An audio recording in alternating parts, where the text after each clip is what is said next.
must be our goal and our guide. And all that we strive for as a human family, dignity and hope, progress and prosperity, depends on peace. But peace depends on us.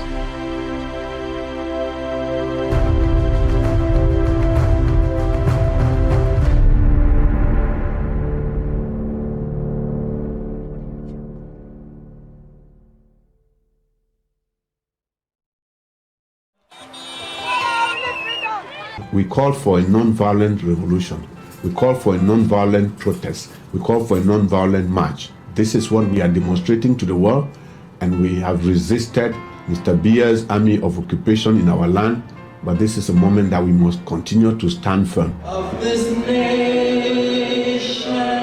Along with many other Cameroonians, many of you, as far back as the early 90s, and more frequently lately, I have insisted upon the imperative nature of genuine dialogue. Unfortunately, the government's solution has been cosmetic reforms and repression. Teachers, lawyers who raised legitimate concerns were either arrested or forced into exile. Doctors, important people in our society who asked for genuine dialogue, were met with punitive transfers and humiliation. It is regrettable that the government hasn't learned from the past. We are ambassadors. We don't need anything again. The only solution to the matter is let the government solve this problem by giving our independent freedom. We have a territory of our own. We recognize international boundaries. We have a language. We have a culture. We have our own laws. We have everything that is required by international standards to be a people and a nation and a state. The UN must give us this right. We as a people, we have the right to self-determination, and we are determined to go our separate ways. The people of the Southern Cameroons have suffered under the brutal regime of the annexationists, La République du Cameroun. We have suffered for 56 years, and we finally decided that enough is enough. I think dialogue is the main solution, because the use of military has never been a solution to a problem concerning this kind of issues. So the government of Cameroon has to dialogue with the Anglophone regions to come to a compromise and let this problem be solved.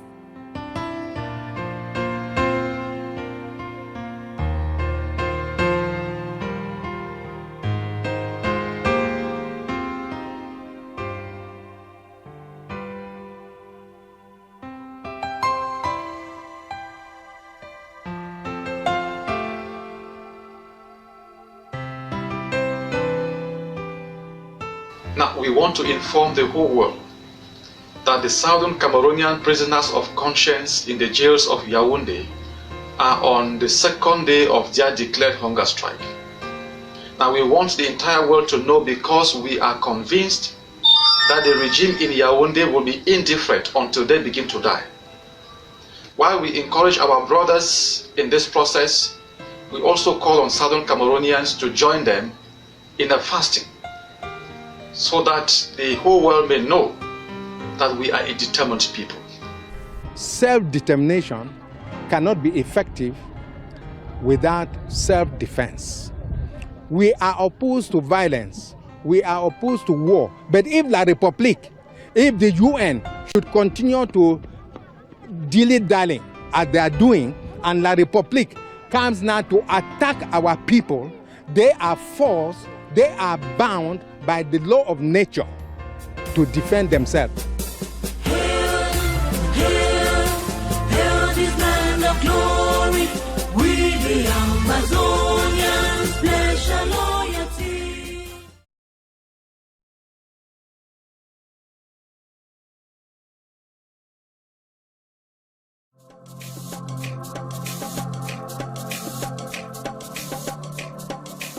Way back in 1998, the late Secretary General of the United Nations, by name Kofi Annan,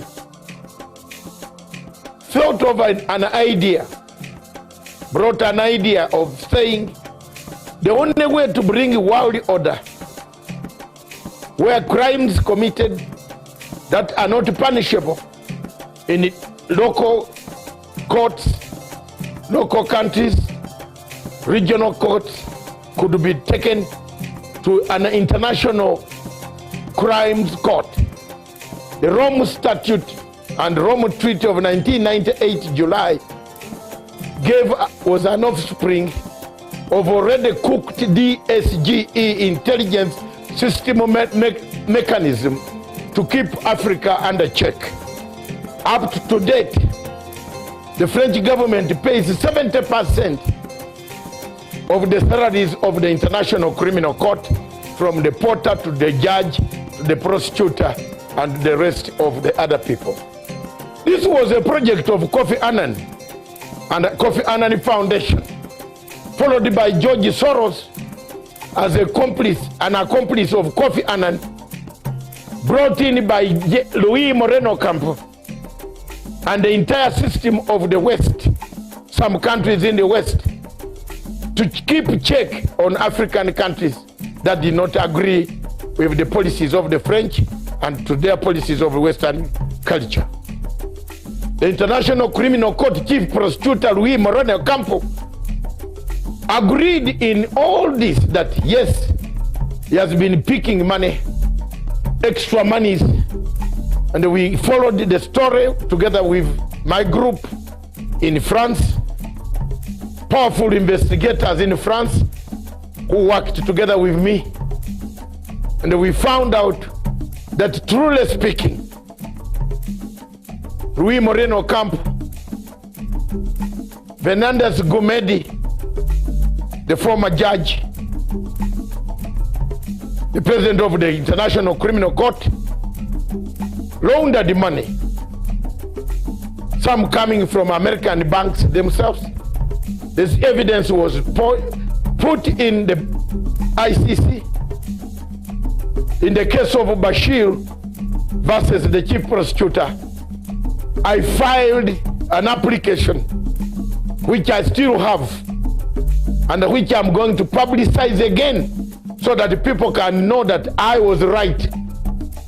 I've been vindicated because the American friends now have found that my credibility is real, that I was right when I stood up to say this court is corrupt. This court launders money, $17 million of United States money, laundered through Bahamas, through New York banks, back to Ocampo's personal assistant, by then called Fernandez Gomedi Silvia, who later on rose to the ranks of becoming the president of International Criminal Court. It has taken us time, energy, efforts, resources to investigate the corruption scandal that have rocked the International Criminal Court. Why should African countries continue to be in the ICC, yet even the superpowers like America are saying no, we have enough courts to try our own people? Viewers, it has taken Americans over 20 years to listen to our voices when we told Rainberger in Nairobi that this court is a corrupt court. Today, on the eve of September the 11th, I want to deliver a clear and unambiguous message on behalf of the President of the United States. The United States will use any means necessary to protect our citizens and those of our allies from unjust prosecution by this illegitimate court. We will not cooperate with the ICC. We will provide no assistance to the ICC, and we certainly will not join the ICC. We will let the ICC die on its own. After all, for all intents and purposes, the ICC is already dead to us. A case of the Kenyan people these cases in Kenya, the chief prosecutor called Fatou Bensouda put serious statements at the end of the cases, discharge and termination. In legal language, these cases pose a very serious threat in the future. What the people of Kenya can do, and they should do, is today to wrap up the work envelope. Because until this envelope is sealed, thrown in Indian Ocean, the chief prosecutor in the future will come and look for that envelope, use it to incriminate people again. It brings me back to the situation. America is sealing its journey out of the ICC. Why do you wait? Why don't you take this opportunity to seal your journeys out of the ICC? America is quitting, warning that it cannot no longer be a party to such an obnoxious court, a court that has no powers, that talks from this side and vomits from the other side, a court that cuts and pastes evidence, a court that buys witnesses, a court that incites incentives, gives incentives to witnesses of a passport and a relocation, then you tell lies about people. A court that sentences you as per the words there. Why should you leave a country that has a jury that checks on what the judges would do, the excesses of judges, and go to a country, a court that has no jury? Time has come for Africa to think. Do we need this court? Does Africa need this court?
very good morning to you, and thank you for joining us this morning, the last day of May 31st, 2019. This is Good Morning Africa, and my name is Miriam Ogutu, and the show, of course, as usual, is coming to you all the way from Kenya's capital in Nairobi, and today we have a lot in store for you. Dr. Matanga will be joining me in the second hour of the show, and we'll be looking at corruption, judiciary, and politics of Kenya, and of course, I'll go through the Africa headlines in a short bit, and then at the Diaspora dispatches, Dr. Matanga will be looking at Uhuru and Raila's handshake, the model for Africa's politics. If you can just go back a few years ago, of course, the handshake marked 1 year in March, and it was very unexpected and caused a lot of ruffled a lot of feathers, and still does in the political circles in Kenya, because it was sort of a game changer and sort of changed the Kenyan politics dynamics at that point, and it has changed until today. And what has come out of that is some peace that Kenyans are now able to enjoy. So is the handshake between Uhuru Kenyatta and Raila Odinga. Can it be the model for Africa's politics? That is something that we'll be looking at much later when Dr. Matanga joins here. Just Kenya's headline newspapers this morning. Of course, yesterday was the 17th annual prayer breakfast for Kenya. 17 years down the road, what does Kenya have to show for this prayer breakfast that the country normally holds? And when the leaders, when they're there, like yesterday we were watching the top leadership of this country making statements during this prayer breakfast, and you know, it was some sentiments were made that did not sit very well with some quarters in politics, and of course the statement by Deputy President William Ruto, which is, of course, is making headlines in today's The Star newspaper this morning, and I'll just read it for you. And he said, "I walked barefoot when Uhuru had shoes." Basically, that is what he was implying by saying his first pair of shoes he was bought when he joined high school, but other people had that privilege because, of course, President Uhuru Kenyatta is the son of Kenya's first president. So, of course, he grew up in sort of a silver spoonish life, if you would want to put it that way, because he was, the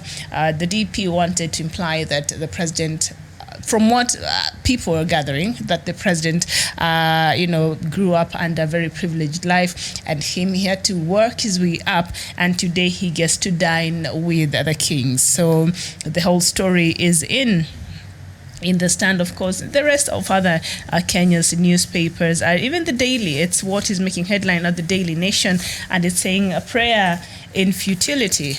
That is what is making headlines in the Daily Nation this morning as well. And of course, after that, we saw the United States Ambassador Kyle MacArthur in Kenya tweeting about the prayer meeting and sort of criticizing that, saying that you cannot really pray off corruption.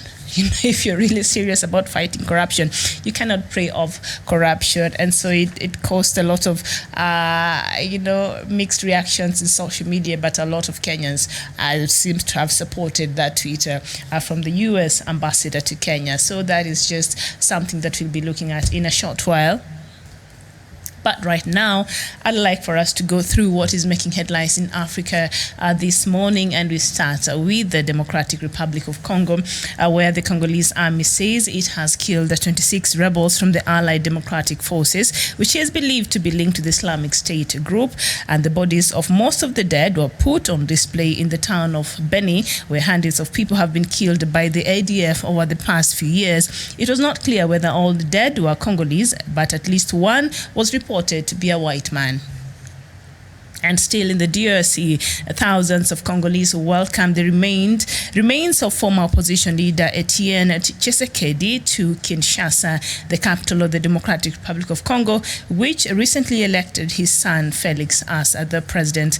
A revered opponent of the ruling at that time, Tshisekedi died in Belgium on February 2017 at the age of 84 and was unable to witness his son's victory in bitterly contested election that he won in December.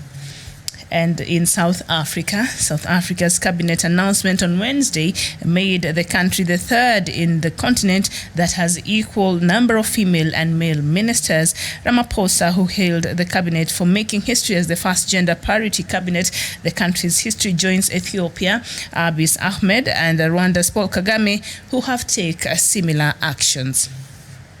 And in Uganda, Ugandan authorities have allowed the chief executive officer of the MTN unit in the country to return more than 3 months after he was deported. A company official told Reuters Wim Verhelput was scheduled to return to Uganda on Thursday, having been given the green light by President Yoweri Museveni. Verhelput was deported by the East African country on February 15th, due to national security concerns, police said at that time, but of course without giving any details. And we go to Comoros, where the Comorian President Azali Assoumani on Wednesday pardoned 17 jailed opposition figures a day after taking office. Among those freed in the presidential decree include Hassan Ahmed El Barwane, a Secretary General of the main Jua opposition party. He was serving 7 years in prison for assaulting a soldier. All those pardoned were jailed for up to 20 years on charges linked to unrest following controversial constitutional referendum to extend the president's term last year. And in Libya, amid violent crashes and deteriorating situation in Tripoli, 149 vulnerable refugees and asylum seekers were yesterday evacuated to safety in Rome. The evacuees are from Eritrea, Somalia, Sudan, and Ethiopia. They include 65 children, 13 of them below the age of 1, and one of the children was born just 2 months ago.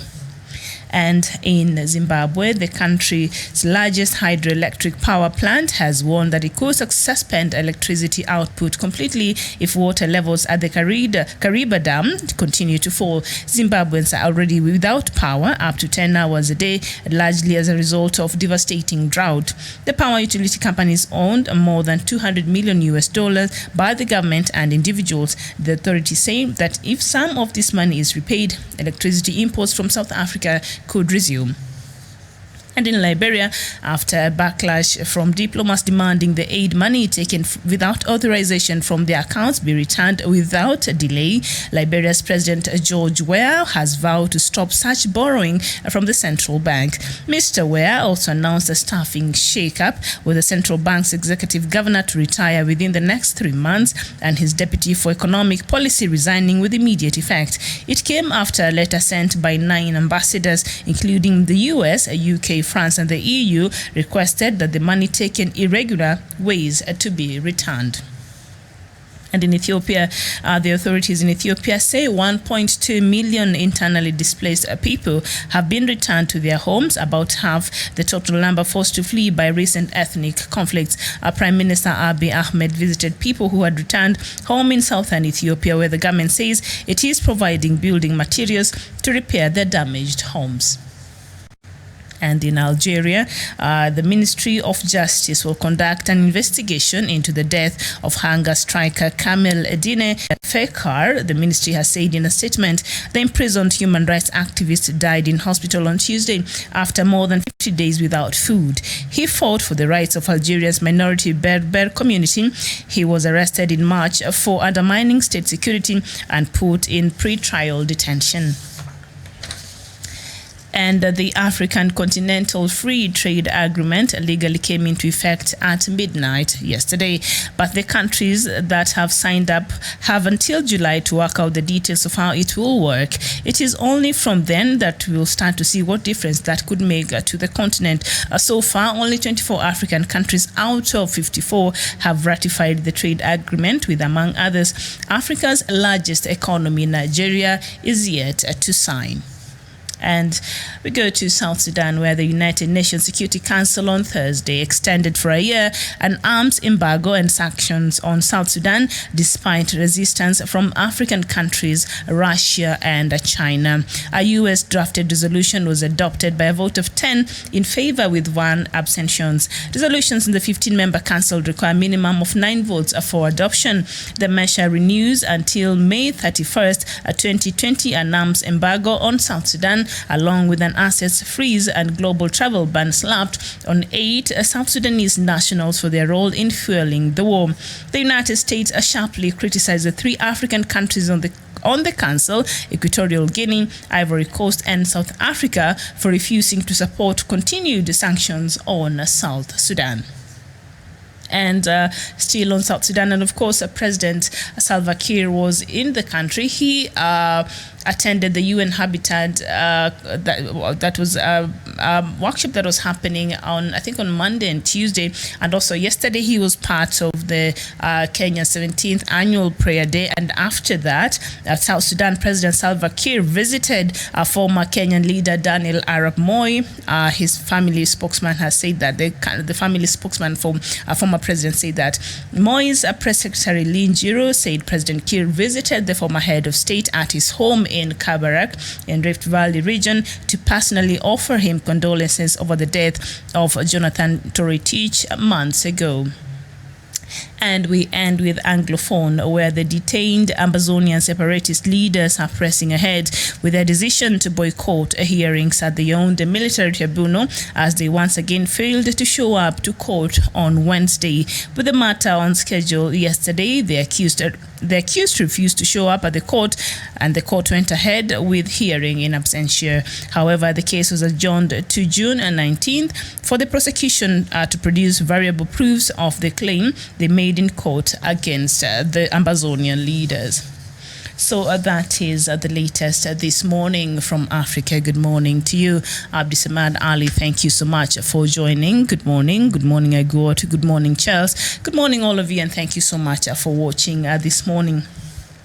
A lot of things is happening in this country this morning, and of course there has been reports of some insurgents of Islamist group in parts of Congo, and yesterday Congolese army managed to kill about 26 rebels who are from the Allied Democratic Forces in the DRC, which is believed to be linked to Islamic State group. So Islamic State group, this militant group is literally spreading its wings. Of course, it's very active in Nigeria and other West African countries, but it is slowly also finding its way in other parts of Africa. And now there seems to be another one that was in hiding in parts of Congo, and the army was able to kill. And parts of Congo and that is bordering, I think, Uganda, the others there too. And so they were able to be, the army there, the Congolese army killed 26 of members of that group yesterday.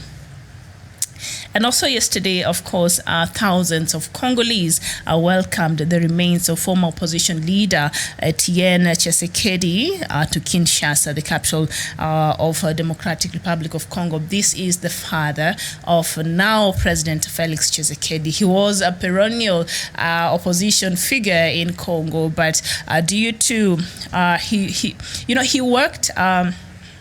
He is a revered opponent of those regimes that have been there before, and he died on February in 2017 at the age of 84. The body was being preserved, so he was never buried in Belgium, and yesterday he was flown back to the country. And it's very unfortunate because he did not live to see his son ascend to power and become Congo's president, So, of course, the funeral is scheduled to happen tomorrow, which is a Saturday. Today, I think they'll have prayers for him. And, of course, he served as an interior minister in the regime of former President Mobutu Sese Seko before joining the opposition, where he was a persistent thorn in the dictator's regime. He never stopped. And every now and then he will go back and work with Mobutu, get fired after a few weeks or months. That he was never, he was a very controversial figure and very outspoken. And he, even after Mobutu died, after Mobutu was ousted from power in 1997 by Laurent Kabila, father of Joseph Kabila, he continued to, go against the grain and speak out on what Laurent's presidency was doing. And so he co-founded the UDPS in 1982 after a stint in prison, and in the 1990s was, of course, appointed prime minister several times. He was appointed prime minister several times. I mean, that is interesting. And each time he fell out with Mobutu, of course, after a matter of days or even months. He was not agreeing with what was happening in that regime at that time. So he'll be appointed, then I think he resigns, then he's appointed back, then maybe he's fired, then he comes back. I don't know how that worked, but history has recorded that he was appointed prime minister of the Democratic Republic of Congo, which that time was known as Zaire, or Zaire, if you want to call it like that, when Mobutu changed the name of DRC to Zaire when he became president. And so he ruled with an iron fist, and he was such a dictator. And of course, in 1997, after Mobutu was ousted in a rebellion led by Joseph Kabila's father, Laurent Kabila Tshisekedi, quickly became an opponent of the new regime. So he was fighting all these regimes, Mobutu's regime and Laurent's regime. And so he could not give these regimes, a peace of mind. So, of course, that made him leave and go to, even until after Laurent's assassination in 2001 and his son Joseph Kabila came into power, they were not agreeing. So I think he fled away and went to Brussels, and he died there. And even after he died, Joseph Kabila was strongly could not allow for his body to be flown in the country. So I don't know at this point now that Tshisekedi is the president and the dynamics of the DRC politics right now. Remember, yesterday I was reading the news and I was telling him Tshisekedi just named his ministers and his cabinet, and 60% of these positions was going to President Kabila's party. So essentially, the former president Joseph Kabila still has a very strong hold when it comes to the leadership and the institutions in DRC Congo. That guy literally is still in power, so he gets to pull the strings, and whatever the beats are, I guess President Tshisekedi dances to them, except for one time when the president suggested, since he has the majority in both parliament, senate, governorship, so the constitution in Congo requires that his party produces the prime minister. So the first candidate that he forwarded, Tshisekedi did not agree with. They went into a stalemate for a couple of weeks, but he fronted another one. I think President Felix Tshisekedi did not have, an option. So just a week ago, he was sworn in as the new prime minister. I can't remember his exact name, but a new prime minister coming from President Joseph Kabila's party. So now that Kabila had refused for the body of,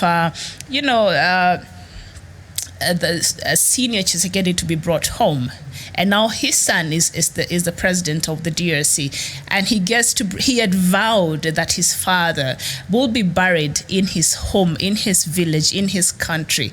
2 years, the body was being preserved in Brussels, in Belgium.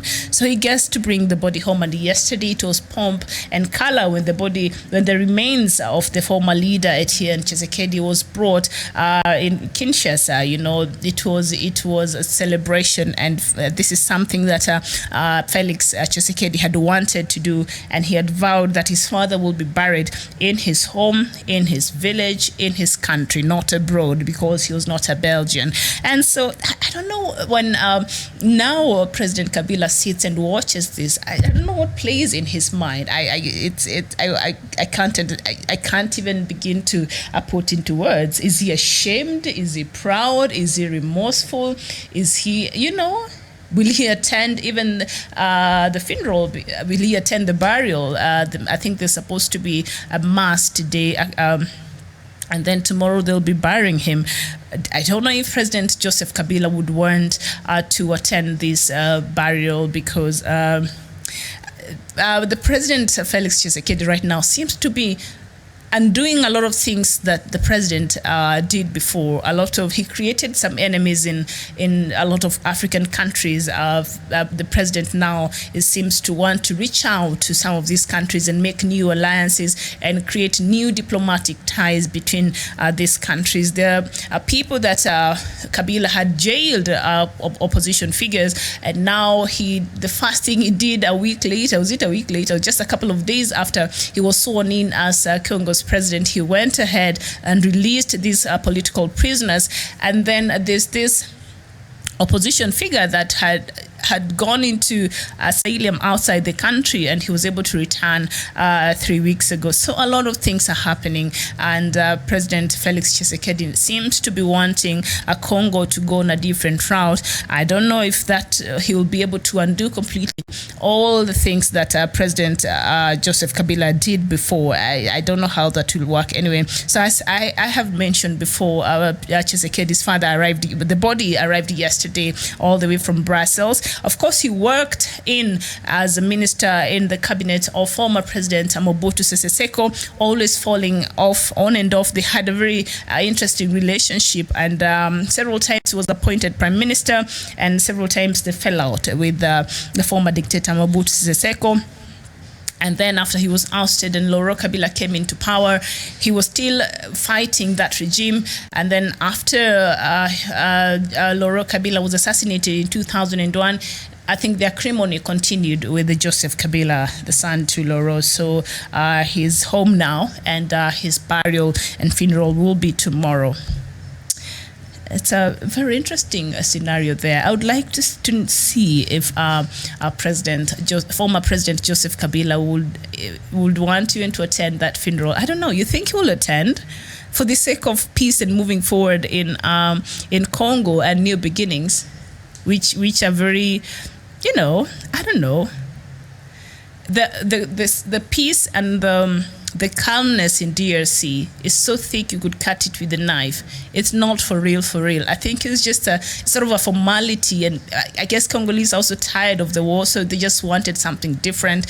And so, but there are a lot of uncomfortability and a lot of things that are happening, and people do not seem to be quite happy with, especially from the previous regime. And so the president now is just trying to bring the Congolese together. And so his father is home. The remains of his father is home now, all the way from Brussels in Belgium. It was being preserved for 2 years.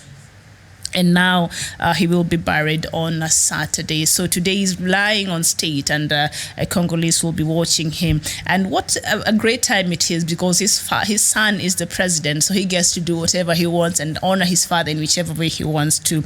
He is at the helm of power in the DRC. I don't know how President Joseph Kabila is feeling about it right now, because it is because of him that Tshisekedi Jr. now could not bury his father at the appropriate time, because Kabila did not make the situation conducive.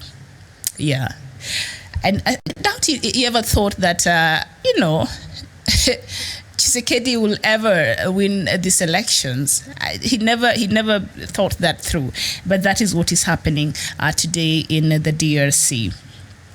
Of course, South Africa joined 2 other African countries that have had reforms in terms of gender parity in Africa. And when he was, announcing his new cabinet on Wednesday, South Africa's president made sure that there was an equal number of both male and female representation, those equal number in parliament. And we see countries like Ethiopia, in fact, they have a female president right now, and also the cabinet is balanced, half men and women, equal number. Also in Rwanda, we see it is the same, and these countries are relatively, okay when it comes to now. Of course, Abiy Ahmed is trying to make a lot of reforms since he was elected as prime minister in Ethiopia, and he seems to have done a lot, and he seems to be very young and innovative and very good forward-thinking ideas.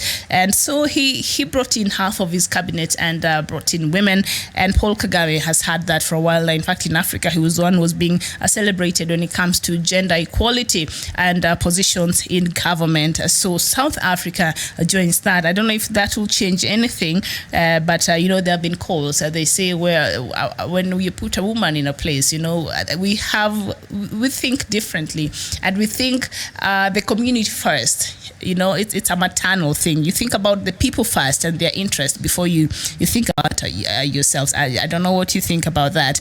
Please let us know. Abraham Nweke, you're saying good morning, Punchline. Good morning to you. Yakub Sheif, you're watching from Darfur. Hey, good morning to you. How is Darfur this morning? And Abraham Nweke, you're watching from the UAE. Over Mars, Chineduba, you're saying this continent is... Well, I can't say that word, but, thank you for watching. It's a beautiful continent. Come on now. No, you don't think so? Agwad, thank you. You're saying they should accept full peace. Yes, it's weird case for sure. Yeah. Okay. All right. Thank you so much. So also, in Uganda, the Ugandan authorities have allowed the chief executive officer of the MTN unit in the country to return more than 3 months after he was deported. Remember, this just brought to the fore the simmering tensions that had been between Uganda and Rwanda at that time. And when this guy was the government took him out of the country. Remember, MTN has its mother its company is in South Africa, and so this French, his French, I believe. He was the head of, the CEO of the MTN Ugandan, unit, and so the government took him out of the country. The Ugandan government took him out of the country due to concerns of national security. And not just that, also another director there from Rwanda was also deported, and that did not sit very well with the Rwandan authorities. And slowly we saw that.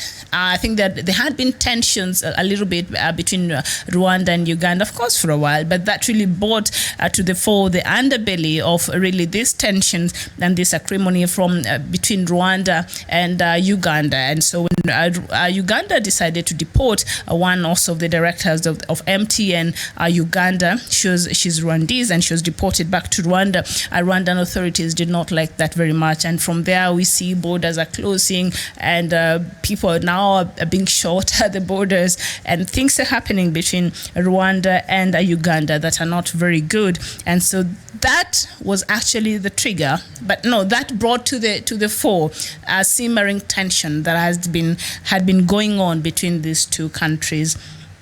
So now the chief executive officer of MTN is back. Of course, when he was being taken out of the country, the government did not give any details when they mentioned national security concerns or reasons.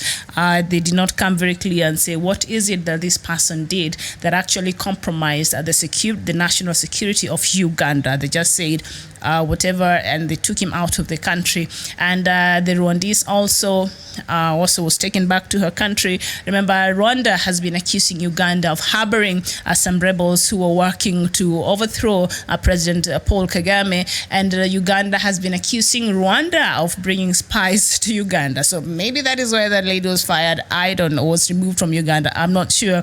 But just simmering tensions between these two countries, and other people become casualties. And so the chief executive officer, Mr.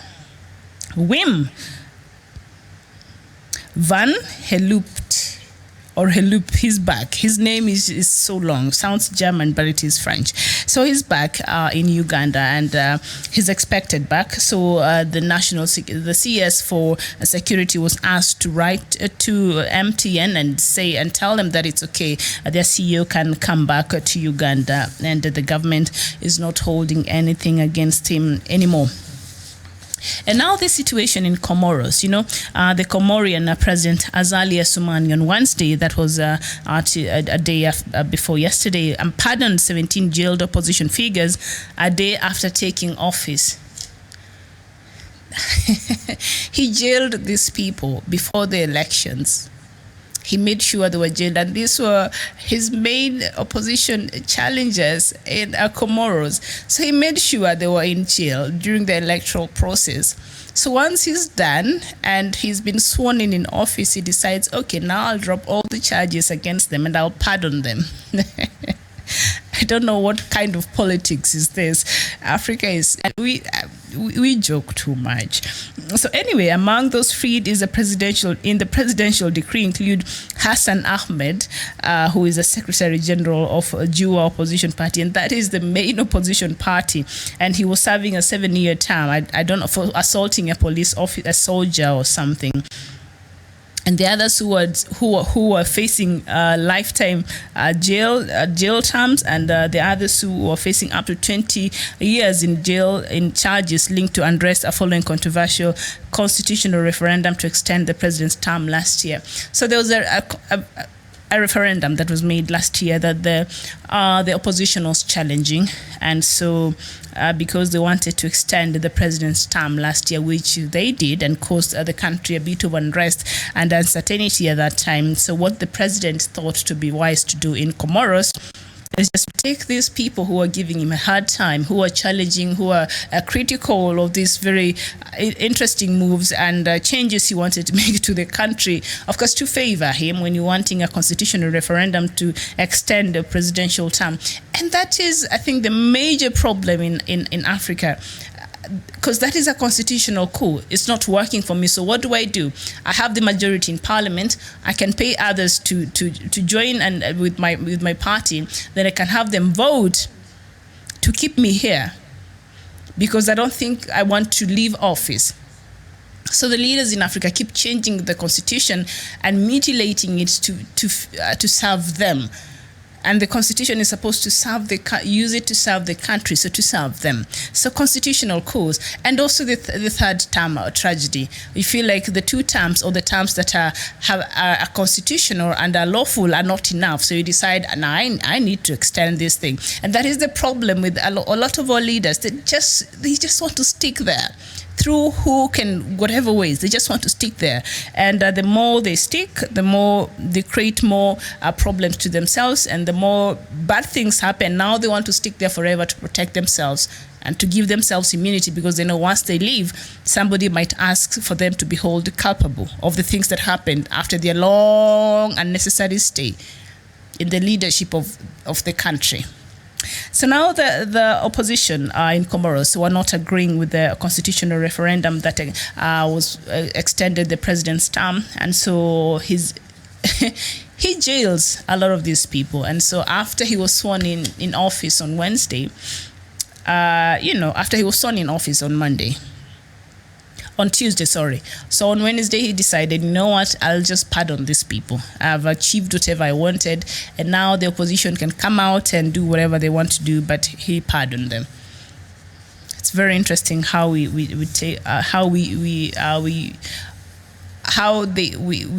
the democracies in how we decide to apply democracies. It's very interesting. And of course, the situation in Libya is not getting any better, and a lot of refugees from other countries that I think were in transit going to other countries, I think maybe wanted to access Europe, and it has been happening. And of course, we've been seeing the tragedy at the Mediterranean Sea, and so 149 vulnerable refugees were caught up in this mayhem, and they were evacuated to safety in Rome.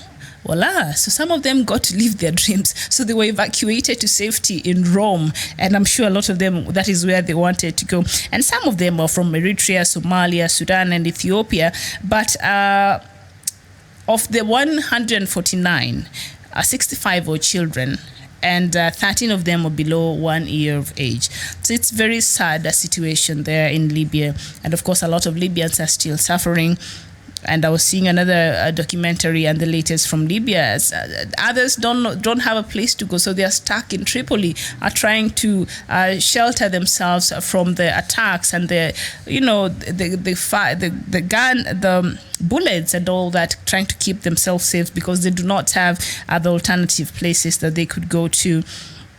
So the situation in Libya is not improving, and the leadership of AU met earlier after the assault started in early April, and I don't know what they came up with.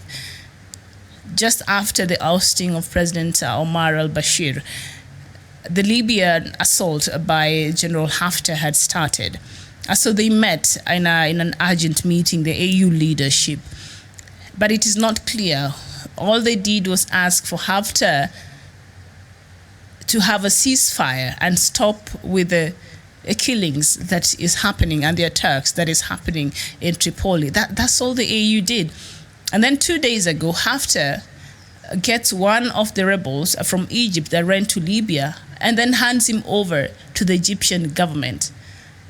A rebel a person is not even legitimately recognized as the leadership of Libya, but still is engaging with a legitimate government in Egypt. That got me a bit confused, and really that is very clear because there have been allegations that President al-Sisi of Egypt has a hand in the war that is happening in Syria. So if Haftar has the confidence to hand him over this Egyptian rebel who was hiding in Libya, then that tells you the relationship there is more than meets the eyes. So those claims might have some truth in them. Okay, Hope, good morning to you. And Samuel Lay, you're saying watching from United States West Coast. Good morning, Africa. Good morning to you, Samuel Lay, and thank you for joining. Mustafa Fedi, you're saying super true. Which part is super true, Mustafa? Thank you for joining this Friday. And Agut, our leaders are blind thieves. Now, there's something I wanted to say here. South Sudan, please pay attention. You remember here on Monday, I read something here about the peace committee that is working on the peace deal in Juba right now. The South Sudanese, there's a committee there. The president selected delegates who are actually many of them, and apparently they have been staying in Juba hotels from when the war broke, trying to craft a peace deal. Remember I said that the government had told them to move from the hotels because it could no longer afford to cater for the accommodation in these hotels. Well, guess what? The government took an 180-degree turnaround and said, you know what? We've not made any plans for these guys to move. So right now they'll continue staying in these hotels in Juba, and we will continue footing their bills. So what really I was wondering about is, these people, their homes are in Juba. These are not foreigners from I don't know where. These are South Sudanese who reside in Juba, who are part of the population in Juba. So for the government to keep paying for the accommodation and all the bills that they are accruing, staying in these hotels, expensive hotels in Juba, at the expense of the people of Sudan, who this money is supposed to be helping, that does not make any sense to me as an African. So I think when the government made this announcement and said this committee, this peace, NPTC something, that I can't remember it in full, but it's peace, the National Peace Transition something committee, yes. When the government said now it's time for you to leave, because they've been staying there since the war broke in 2013, that is how way far back. So it's a lot of money that the government has been using, South Sudanese government has been using to maintain and to take care of these delegates. And they are in their hundreds. It's not a few people. It's a lot of money. So I don't know, after the government made this pronouncement, did they decide, okay, if you remove us from these hotels, then maybe they wanted to blackmail the government or what? They wanted to pull away from the peace talks, or what was it that made the government to, pedal back on its initial warning that they should leave the hotels? That got me very confused. And of course, yesterday, the United Nations Security Council on Thursday, that was yesterday, extended for a year an arms embargo and sanctions on South Sudan despite resistance from African countries, Russia and China. Of course, Russia and China had to be there, and some African countries. Now, a US drafted resolution was adopted by a vote of 10 in favor with 5 abstentions. Resolutions in the 15-member council require a minimum of 9 votes for an adoption. And the measures renews until May 31st, 2020, an arms embargo on South Sudan, along with assets freeze and global travel ban slapped on 8 South Sudanese nationals for their role in fueling the war. It's just here yesterday you were saying one of the I think the foreign affairs minister of South, is it the assistant or the foreign affairs minister in South Sudan, had gone to where he was making a statement and saying he was urging other countries to rally behind South Sudan and help the United Nations lift the embargo and the sanctions they're having in South Sudan, because he believes that South Sudan is very peaceful right now and very stable. And in his own words, the war in South Sudan has stopped. South Sudanese out there, talk to me. Your foreign affairs minister said that the war in South Sudan has stopped. And not only that, the country is very stable. So he wanted the UN, because now it's too late. He wanted the United Nations Security Council to remove this embargo, the arms embargo they have, of course. When a country is having an arms embargo, you're not allowed, no country outside is allowed to sell you any kind of firearms, because the lobbyists there were arguing that with the war active in South Sudan, you're only putting the arms in wrong hands. So should the government buy, or any other power faction buy these arms in South Sudan, it's only going to cause more deaths and more problems than it will bring any help or any good tidings for South Sudanese. So that was the argument. And of course, the human rights activists there were lobbying so hard. And so yesterday, it was voted to extend 10 countries in favor, with, of course, 5 abstentions, and they voted to continue with the arms embargo and sanctions on South Sudan. And of course, there are South Sudanese leaders whose assets have been frozen out there, and they have a global travel ban. This includes people who are supporting both the President Salva Kiir and his deputy Riek Machar. Any persons that are closely allied to them, a lot of them received these sanctions and, of course, the arms embargo. So it has been slapped on until 2020. The arms embargo still stands in South Sudan. However, during the voting yesterday, the United States came out and sharply criticized 3 African countries on the council, that is Equatorial Guinea, Ivory Coast, and South Africa, and for refusing to support continued sanctions on South Sudan. So would you... I don't know what's your feel on this. Do you support the move by Equatorial Guinea, Ivory Coast, and South Africa refusal to support the continued sanctions on South Sudan? Do you think that was the right thing for them to do as African nations? Because the United States was not very pleased with that move, and I think other members, and there are others who resisted, and that includes those 3 African countries, and of course Russia and China. And with Russia and China, I think some of these moves they make, they just like going anti-United States. So sometimes they don't just vote, or they just don't do something because they believe in.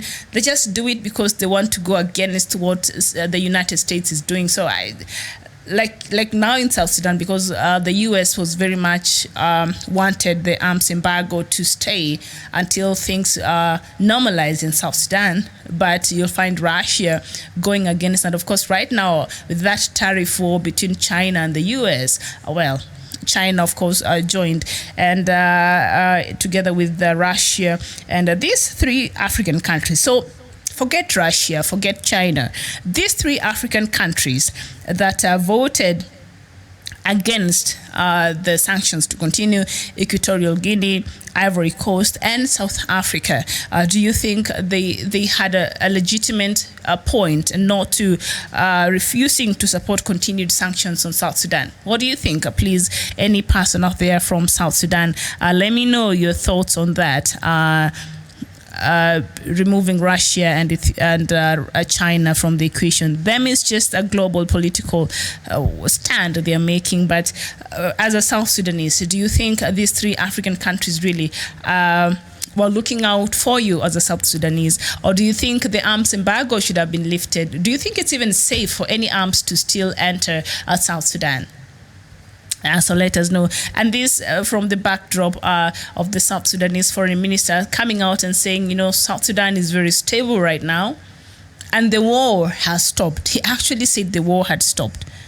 So apparently, all you out there who have been issuing reports of some deaths in, I don't know, these states, you don't have your figures right, because your foreign minister said the war in South Sudan stopped a while ago. All right, so maybe it's just existing on the internet. I don't know. Samuel, you're saying South Sudan has no money for peace, but they have a lot of money to kill and to bribe killers. Koang Pal Chuol, thank you so much this morning. And you're saying it is time to face the truth. And John Mann, you're saying, I want to tell you something that you don't know. Why then put the man of Egypt as AU leader is for them to get away with all their evil, so that you can see what they did to that man arrested in Libya. 90% of our leaders are evil.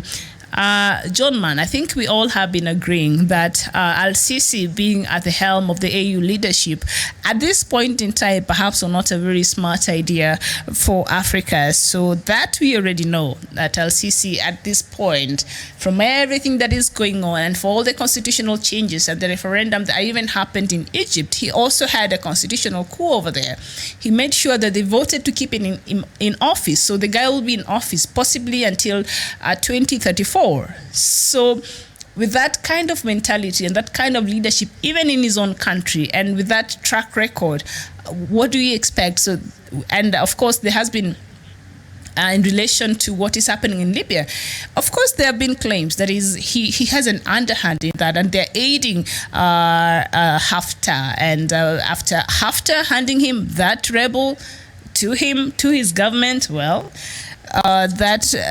anyone can make the conclusion on that. And I got you saying the U.S. government, no, China is in South Sudan oil. It was deal signed by Khartoum regime in 1999 before CPA was signed. Then why blaming South Sudan for? Okay. Okay. Kwang, you're saying this is very horrific situation in South Sudan, and the arms restrictions should be lifted. You believe the arms embargo should be lifted from South Sudan? All right, so your thoughts. And of course, President Salva Kiir was in the country, and he got to visit former President Moi, who right now is not in his best health. You know, he's aged also past 90 years. And so he went to pass his condolences. You know, the former president of Kenya lost his firstborn son just a month ago. And so owing to the relationship, former president and the role former President Moi played in terms of bringing peace and stability to South Sudan that became a republic in 2010. So President Kiir could not pass an opportunity to go and pass his condolences to former President Moi, and also just to say hi and catch up with President Moi because of the important role Moi played in South Sudan becoming a republic and the peace process. So I want to thank you so much for joining me, but right now I'd like to take a short break, and when I come back, Dr. Matsanga will be joining, and we'll be looking at the rest of the news making headlines in Kenya, and we'll be looking at the topics for the day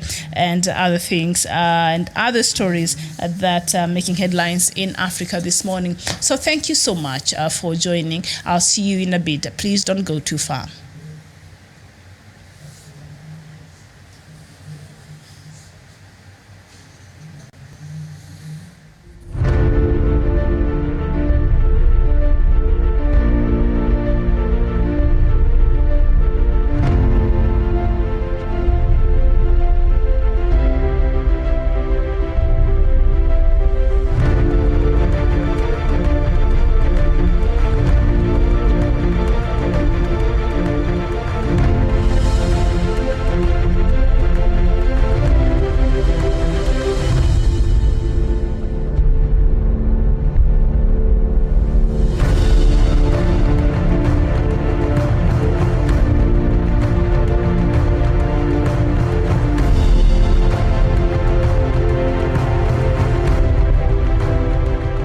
Peace must be our goal and our guide. And all that we strive for as a human family, dignity and hope, progress and prosperity, depends on peace. But peace depends on us.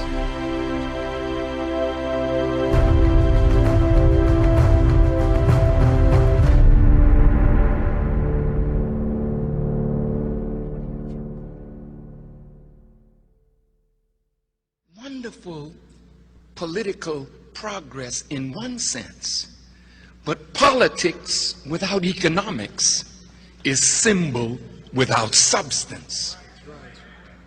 So what good is it to be the black mayor over somebody else's reality? And if you don't govern their reality right, they move you out.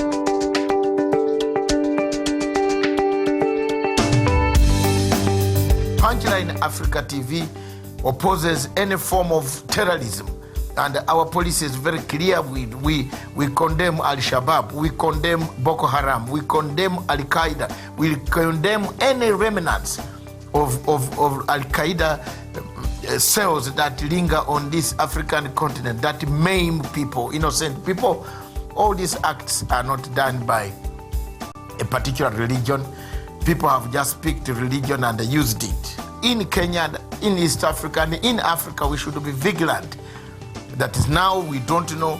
You can be very, well equipped at your doorstep or at your gate, but you don't know up in the crowd when we are moving in town, in cities, in Dar es Salaam, in Mwanza, in Kampala, in Kigali, in Johannesburg.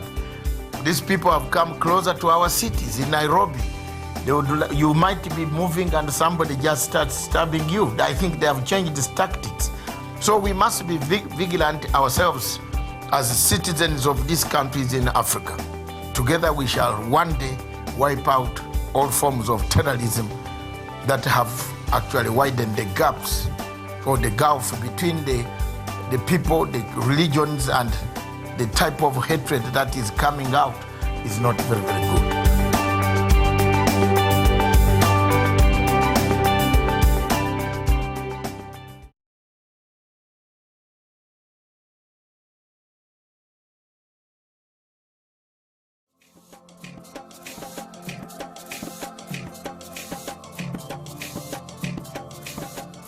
We discuss Africa.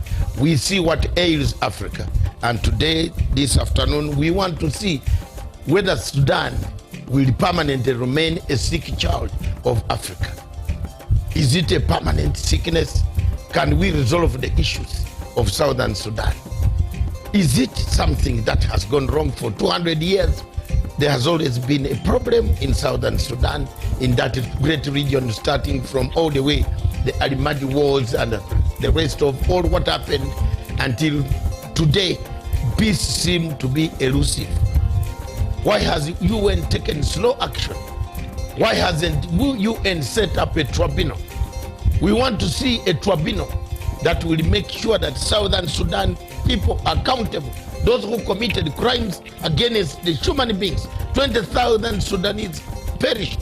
They are perished. They are not accountable. Nobody can account for them. And we cannot sit here, go on hammering peace agreements without mechanisms of accountability. If we set a tribunal for Sierra Leone, for Rwanda, for Camera Rouge, we need somebody to stand up for the poor masses, the masses that have died, the masses that continue to die, the masses that are being brutalized, murdered, maimed on a daily basis by marauding armies of both Riek Machar and Salva Kiir. There must be an accountability. You are not going to sit here and tell people there is no accountability in Southern Sudan. There must be a tribunal. Why do we run to harass countries of Kenya, put ICC on Kenya, put ICC on this country, put ICC on Central African Republic? Why have we delayed on putting a tribunal for Southern Sudan to find out who is killing, who has been killing, how they have been killing people? Let me speak for the people in Southern Sudan, the women, the children who have not gone to school, the children who have no medicine, the children who have nothing, who have been running since 2013, and the war cannot end because of two people. Let them face the tribunal. I'm not going to keep quiet as a Pan-African to see Southern Sudan being maimed, being tortured, being cut, dismembered, and we keep quiet and watch people vote images of people, of malcontents singing to us in Uganda, in Kenya, in Ethiopia, in South Africa, telling us they have money. Let them face the international tribunal and tell the tribunal who gave them the guns, where they buying them, how they were killing people. Enough of is enough. Enough is enough for Africa. We have had enough. There is no need of that anymore. Enough is enough. And if people have died, they will not cry. We people who are left on planet Earth must cry for them. We must find justice for them. We must make sure that there are leaders who go on bragging on television stations all over the world who are accountable. They must be behind bars.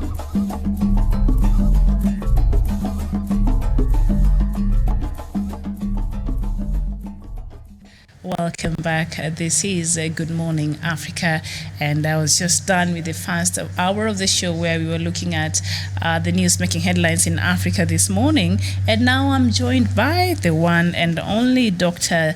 David Matanga. Thank you so much for joining. Thank you very much, the one and only Dr. Miriam Matanga. Ogut, okay, the German lady. Thank you very much Thank for you. holding the fort. Mm-hmm. I was very attentive mm-hmm. to some of the things, the analysis that you made, mm-hmm.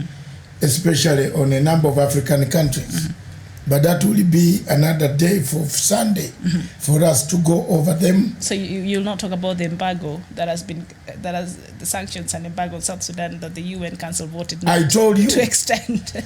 I told you yeah. that the more South Sudan mm-hmm.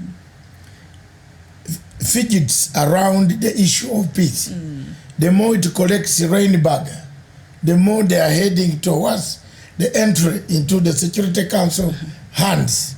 And that is my stand. It has not changed. They will go unless Salva Kiir hires me, and it is only me. And I'm telling him today, let him know. He was in town yesterday. Yes, he should have looked for me. But unfortunately, they think they can hire a Muzungu. I told you the draft resolution for bringing the tribunal is ready. There's a European country that has shown me a draft. It's in waiting.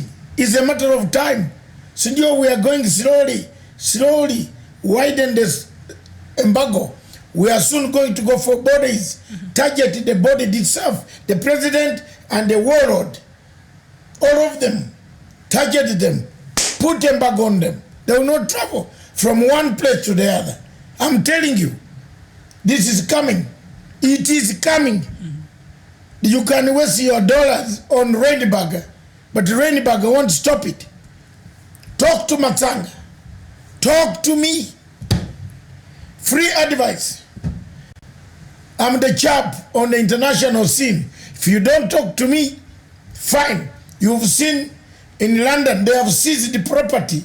You saw that? They have seized the property of people. Kenyans are involved. I told you, don't tackle Matanga. Don't ever try me. And I'm warning someone here. I was in school before you. Be careful. Hiyo onyo haki ya Mungu. Don't tackle Matanga. Don't. I've suffered enough. I can even go and go away. I don't mind. But me, I'm a volcano. Ask those who have dealt with me. Don't. The stupidity that you see when you are dead, you don't know you are dead. It is only your relatives who feel it. Do you know you are dead? Therefore, if you are stupid, you also don't know that you are stupid. It is only the matter of spew, their type of arrogance and the type of words that you spew around thinking you are making a name, yet you are stupid. Watakukamata. If Kenya doesn't kamata wewe, iko watu watakukamata. Huwezi kutembea huko. Can't steal money and hide.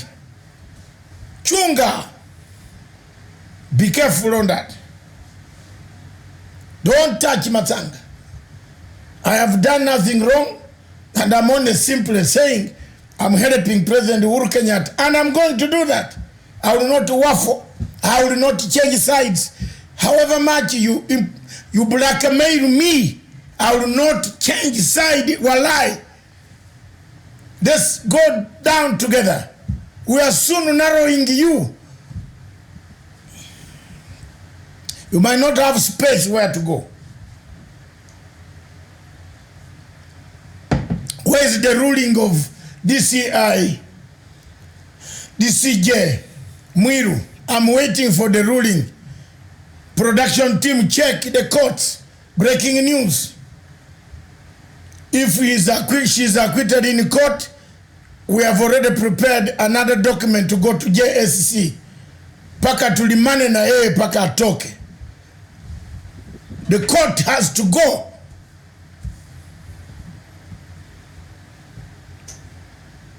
Sikia hiyo leo. The Daily Nation summarized my feelings. That's it.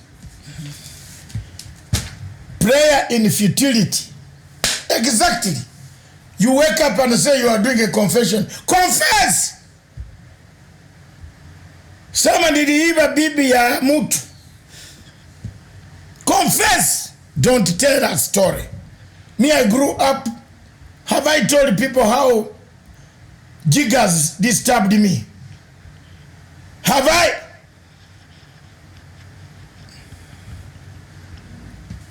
Yoyenyu. You know, touch Matanga, you will be in the Independent, you will be in the Guardian. You might not even be there. Remember, I'm a Commonwealth journalist, and I'm vying for the Commonwealth journalist chairmanship. When it takes place in Rwanda next year, I believe you will escort me to Rwanda next year. Yes. Okay.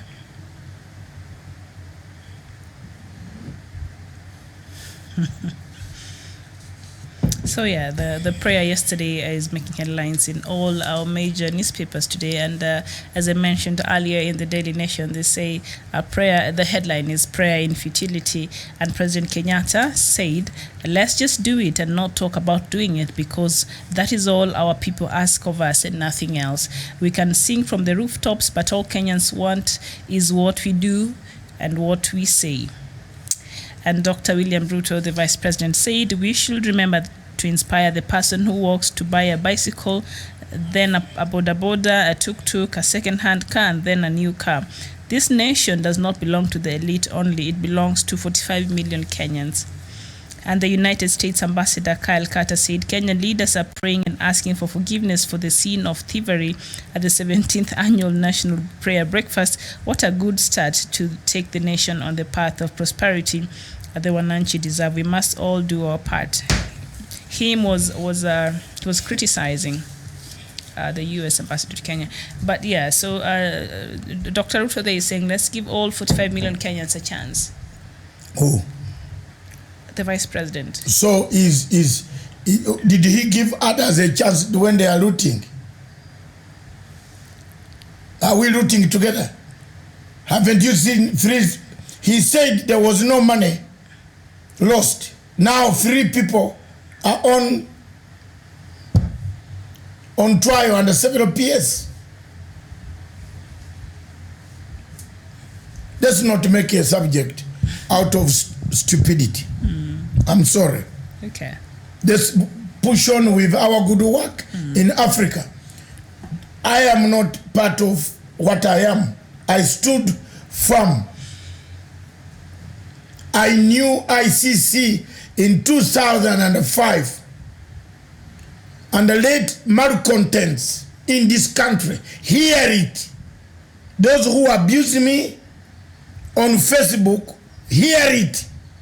I was aware of ICC in 2005 when ICC wanted to indict Luos from northern Uganda, and they indicted only Luos from northern Uganda.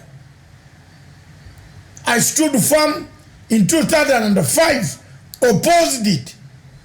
I was the first man in that court before Kenyan election 5 years later. So I did not know ICC yesterday or in Kenya.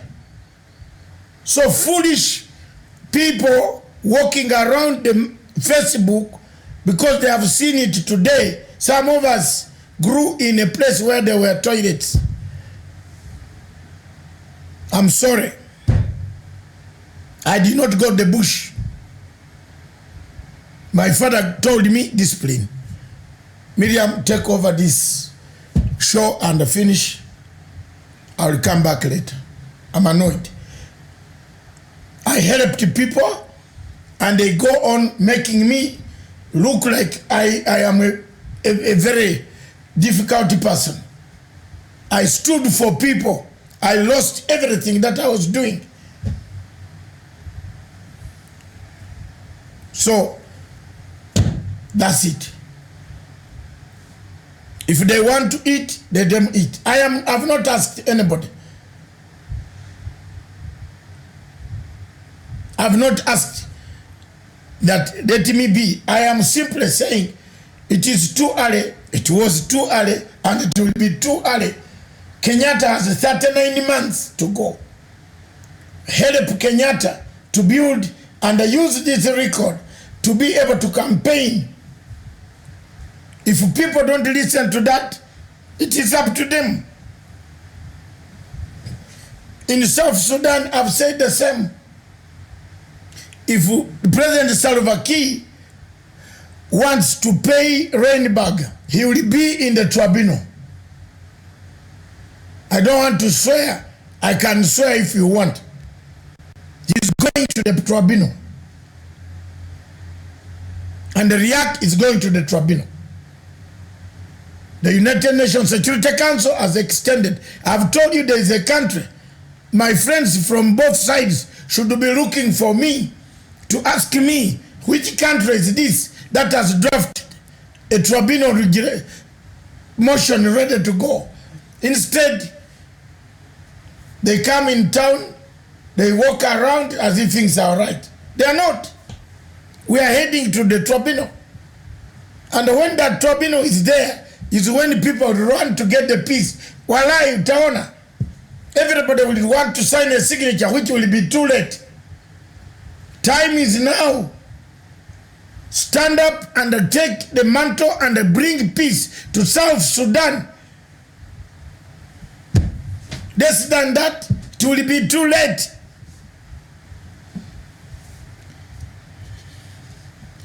It will be too late. Even the Matanga will be too high, too expensive if it's alive.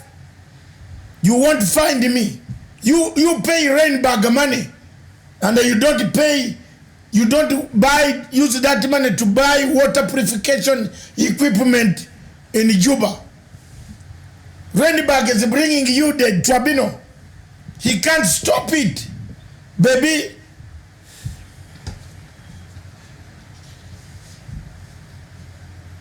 I have not, you see, Miriam, when you leave a salary of 750,000 per annum pounds, which is your budget, and you come to fight for people, and one of them insults you every day, undermines you every day, talks about you every day, what do?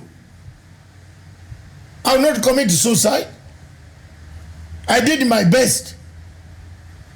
And it is not yet over. Mark you.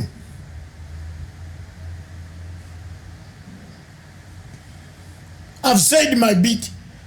I know how these international bodies work. They worked in Uganda. They brought us Bantu and Luo people. We are going to kill each other. We killed each other for 22 years.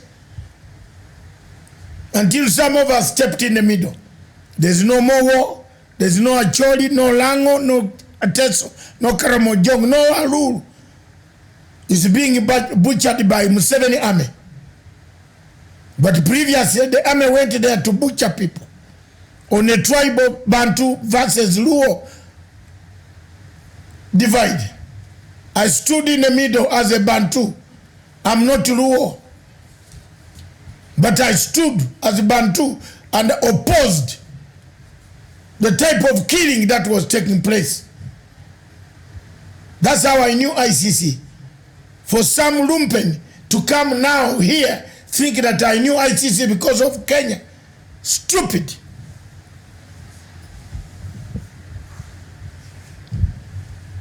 Ask me the questions, Miriam. I'm not going to leave the scene to embarrass you, but I'm really annoyed. Something has triggered that when you play with some fools, you play with them, you give them respect. I was born in 1955. I was not born your age.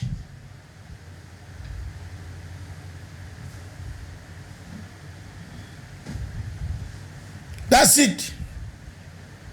I speak with experience. I've seen people being, dead bodies being walked on. I've seen battles in a battlefield. The only thing I've done here is to support President Uhuru Muigai Kenyatta. And that's it. I'm not going to change because you threaten people. You threaten others at night to change.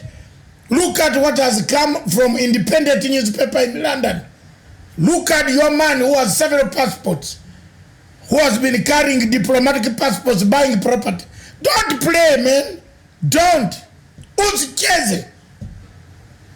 There are men who can fix you.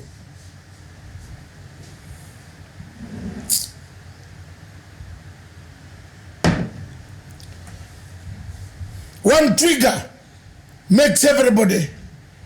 I am one man. Why are you concentrating on one man?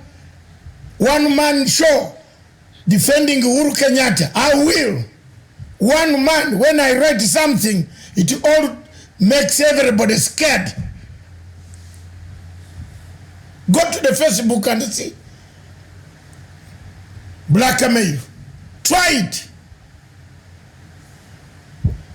At least I have children. Very organized, 8 tall. Grown-ups. Beautiful. Handsome. Wewe hata hauna mtoto. Nataka kuzungumza na mimi. Pata mtoto kwanza.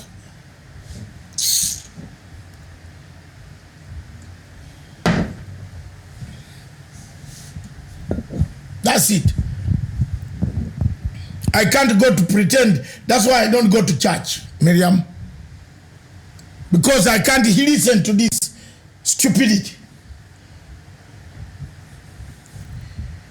If the pastor tells you to come and confess, then you tell the pastor that I had a Tony uniform. Have you confessed? Tuseme ya ukweli jameni.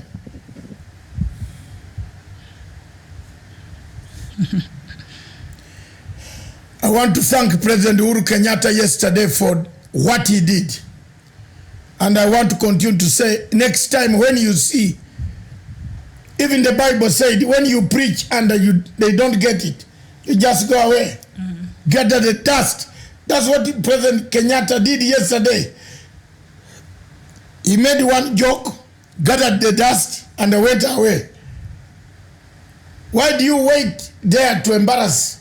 So are you eating the money because you lost your time in childhood? There are so many implications, Jamen. You have seen the way people have interpreted it. Kumbe.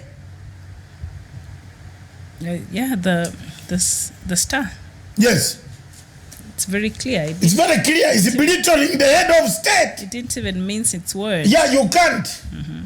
I think the message is very out. Very, very clear. So this is not a person who can work with you. This person can kill you. You think he has cause? On a serious note. You think he has cause? I am telling you in the name of God. Me, I say the truth. You, this one, it is war. Because someone who says he has got a very beautiful wife, I must also get a beautiful wife. That person can never be your friend. Kama nyenye wa Kenya mnatikataa kusema, si ndio mlikataa kusema OTP4? Nilisema hii kitu I am compiling. Siku moja taamuka namna hivi, itatwanga, taweka, very soon. These words are not very good. I'm an elder. You can't say that. It means you don't love your friend. You can't call your friend your friend. It's envy, cheap envy. Ebuba. Ebuba ebi enyo. Omuntu aline tima. Ataba antu aline tima. Ayinzo okuta.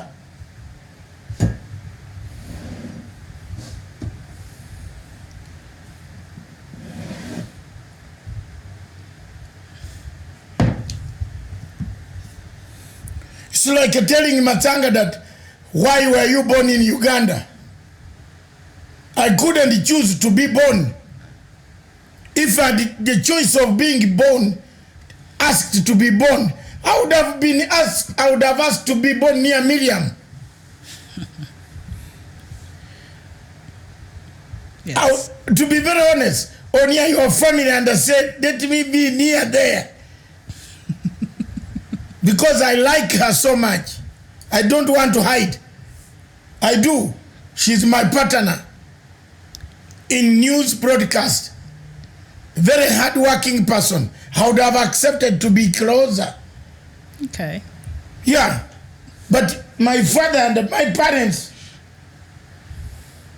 went against you. Yeah, yes. Uganda is still a beautiful country. They just need a few things worked out over there. So, of course, yesterday at the prayer meeting raised a lot of questions. And, of course, there's a joke that was made that somebody needs to be... Okay, we're not even going to give that legs anyway. But, yeah. This is such a headline. Is not very good. You can't eat food and leave the drink near such a headline. I'm now getting worried. My Pan-African brother must be careful. I speak the truth now. If someone has been eyeing why you were wearing shoes, then someone can eye why you are having that property. Then eventually, you know, that was not called for. It wasn't. It is not. And there's no need of missing about the words. To say me clothing them, coating them. Hii kitu hapana mzuri. We are in a very bad situation now.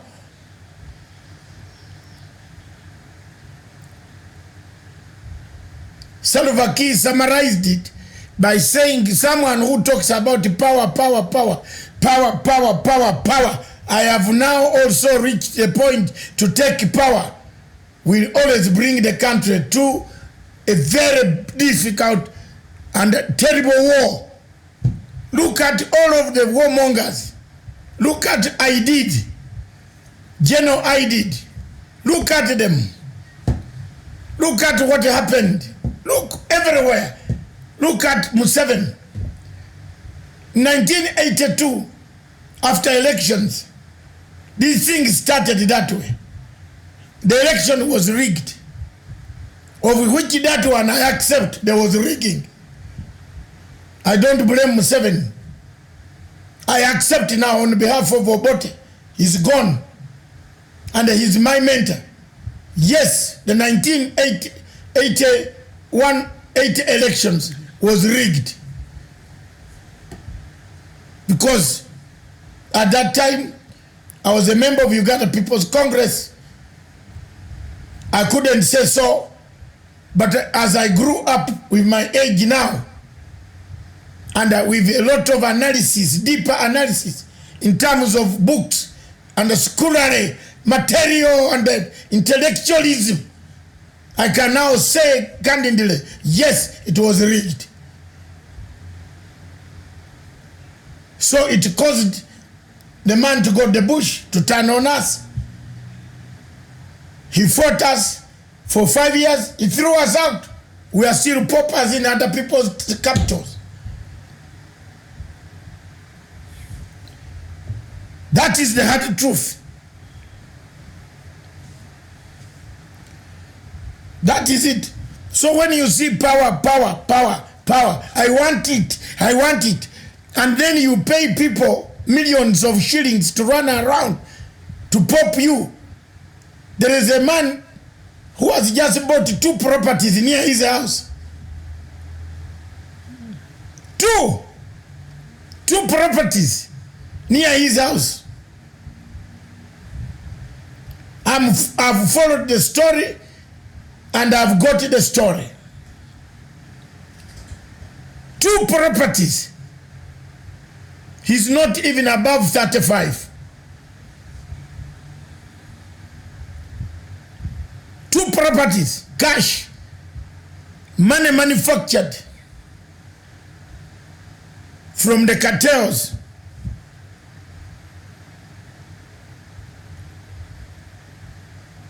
So when you hear that, you become worried for the younger generation who are here, even if it's not your country.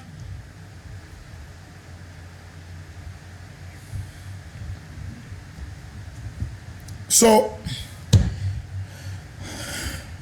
with your permission, we could suspend the topic until 3 p.m. I can do it on my own. Okay. If you are not going to class, no. If you had no prior appointment, we can do it. Or we can go to bowling. Which one? Whichever way you want to take me. My sister, I am not very comfortable today. Okay. I'm sorry, because some things pain you a lot. We are trying to stop a conflict here. There's a real conflict and we cannot pretend about it. This is the same thing you think that, because yesterday I was watching the news in the evening, and when the president was speaking, I was busy preparing for the show, so I really didn't get to see. But when I saw it on the news, the president was very, very angry. President Kenyatta yesterday. Yes. I could see the anger and the frustration on his because face. He never expected such a discussion. Someone to tell you that I am now also sitting with you. It means that this person can even take your life. Don't take this statement lightly. Not me. Unless he explains. Not me. Cross my line. Now, you see, bring the land. You know that there is a Muge. That Muge, we are looking for him. In fact, I've got the British police on him. Paka tutamshika. That one who buys properties. Mnafikiri si tujui. Nyinyi wa Kenya, you are not talking. That's why things are going out of hand. Me, when I saw Ocampo was going to kill these guys, Ocampo was going to kill these 2 men. Haki ya Mungu. Ocampo alikuwa anawamaliza. He was taking them down. Kenyans laughed at me when I was doing it with Jeff Koinange. They thought I had come for money. If I did not stand up and ignore all insults, these 2 gentlemen would be rotting for life.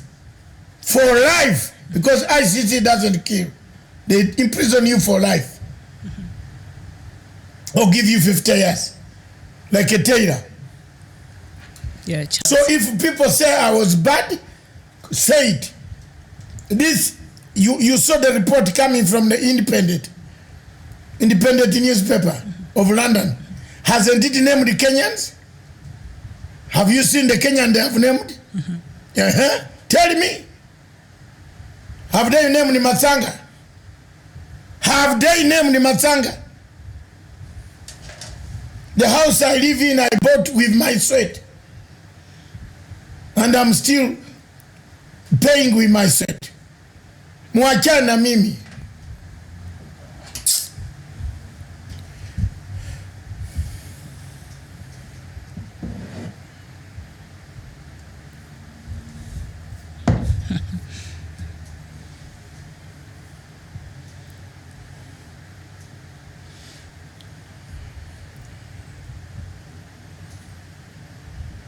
All right. Do we take a break and then we? Let's put it there. the thing of Cameroon. All right, thank you. Just one. Yes. Today is a very important day that the Cameroonians are looking at. They are looking at the peace process. Yeah, they're looking For somehow, some people have agreed to do dialogue, and the leader in prison seemed to have tried to send out a message. He did. He wrote a letter on Monday. On Monday, yes, on Tuesday. And he set conditions that he wanted met, and that probably will facilitate a better condition for the peace talks between his part, the Anglophone, and the government of Paul Biya. So he did that on Tuesday from where he is in jail. And also just yesterday, the Ambazonian leaders refused to show up in court. You know, the others were being tried in the Yaoundé court, and they have refused to be tried there. First of all, they can't even speak French. They don't want to try them. John Clark, yes. I think your interpretation, you are my friend. I will leave it to that. You are my top fan. But read the newspaper. Which interpretation is this? Maybe you can see. Interpret for me this. If you went to school, I went to school. What will an ordinary Kenyan think of this? Given that Africa has got that type of suspicion. So also, don't lower yourself to that level. You have been our fan for a long time, and I'm not bothered if you don't come to see. Oh no, John Clark, we love you. Yeah. Thank you. Because I'm not disagreeing. Yes. I'm not stating any fact. Yes. You have been my friend, but now you are saying he only said about the shoe. It was not an occasion for the shoe. It was not a confession. We needed a confession. It was not, and it was not it was not a place, Miriam, for that type of thing. Surely, that type of thing can be done in a political rally. That type of testimony. Yes. Okay. In a political rally, that's all I'm saying. The decorum. In front of your president, the one you respect as a commander-in-chief. And other invited guests. And then you invite, yeah, sir. What do you expect him to do? You think we who are friends of this president don't have feelers? We don't have brains to interpret. You go and harass how Raila names there. What was Raila's name doing in that place? What did Raila do? Tell me. You want us to talk about it. Why say we have another one here? It means you hate this guy. He's made it very clear. You see, Raila is in Ethiopia. He's not in the place. You bring it that let's take him. You sleep with Raila, enjoy Raila.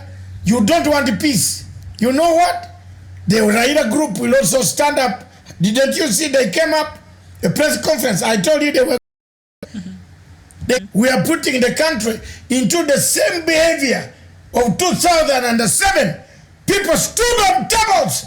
They stood on tables. They wanted violence. Remember? They stood on tables.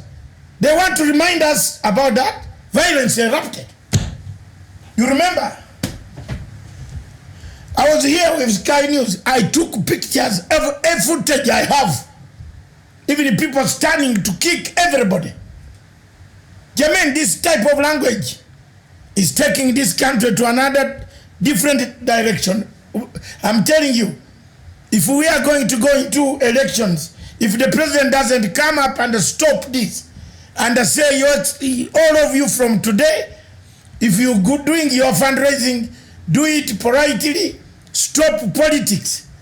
This politics of howling in Raila name, howling in Ruto name, howling in this is going to finish the legacy of the president.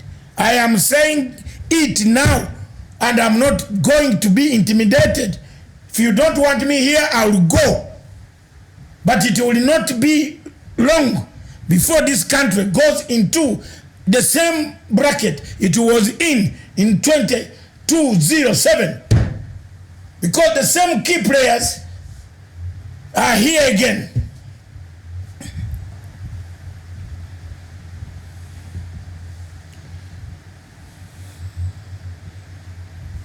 They are here. Miriam, they are here. We haven't even finished resettling the ones who see their houses being slept in by others. We haven't. The ones who are still in Uganda. Yes, there are those in my county, in my district, my home. I have several Kenyans in my home village who have taken M-Pesa shops. They are there. When you tell them to return here, they say, no, sorry, nobody's chasing them. Because we are a district closer to Kenya. So you blame me and say I'm bad. I'm just warning you that this type of talk is not anywhere.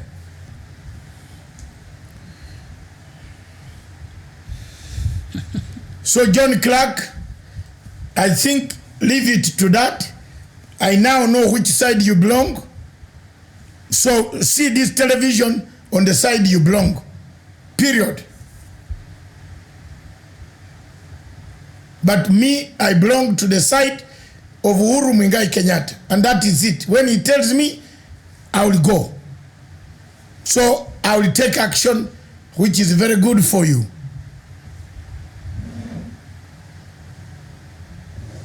I have no kind words this morning. Sorry. Let's finish. Let's do damage control and just right now we'll see. No, I don't like. I don't like stupid people. I'm not stupid. I had it myself. Someone told me he wanted to give me a confession. I waited. I put her down, everything to wait. It came into a story. So what do you want? What do you want? This is not a platform for my argument. I am serving millions of Nigerians. If he goes away, will the TV collapse? No. So know what you talk here and not talk here. I've told you. This is not NTV or Citizen. It has a direction. Let's play that thing of Cameroon. Okay, we'll see you later. Thank you for watching and for your For Cameroon, I'm still here, Miriam. Mm-hmm.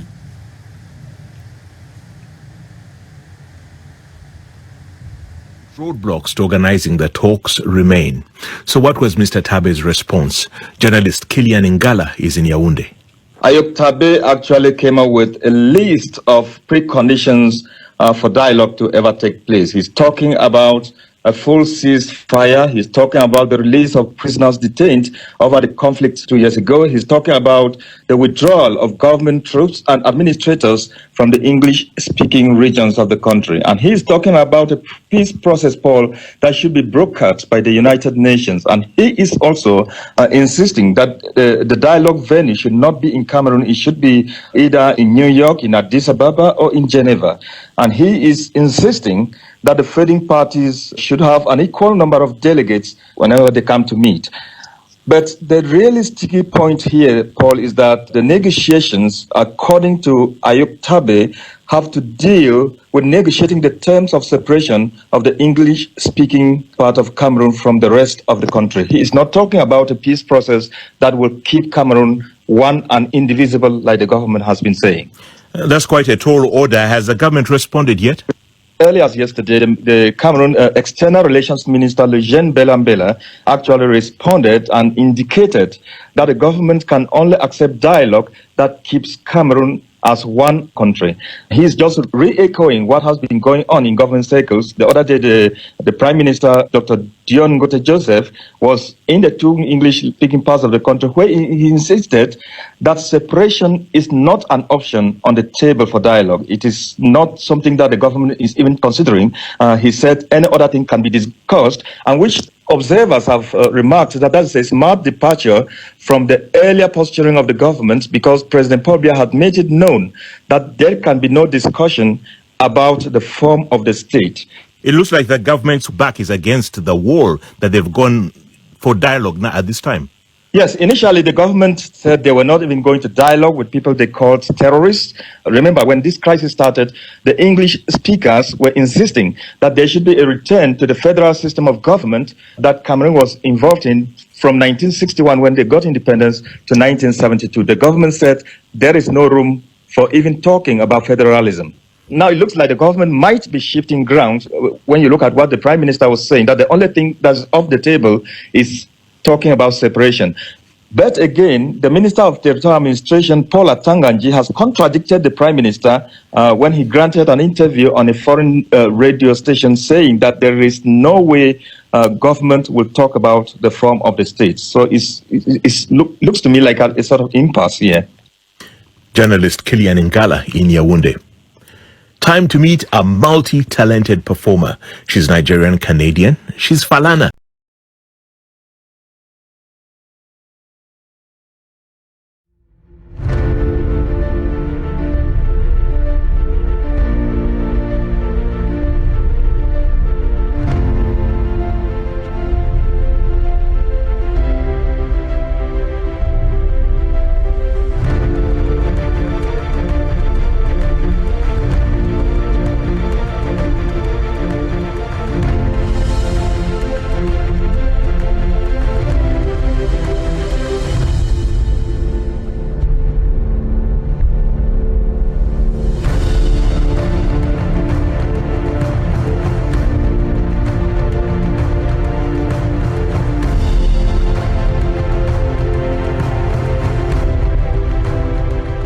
Peace must be our goal and our guide. And all that we strive for as a human family, dignity and hope, progress and prosperity, depends on peace. But peace depends on us.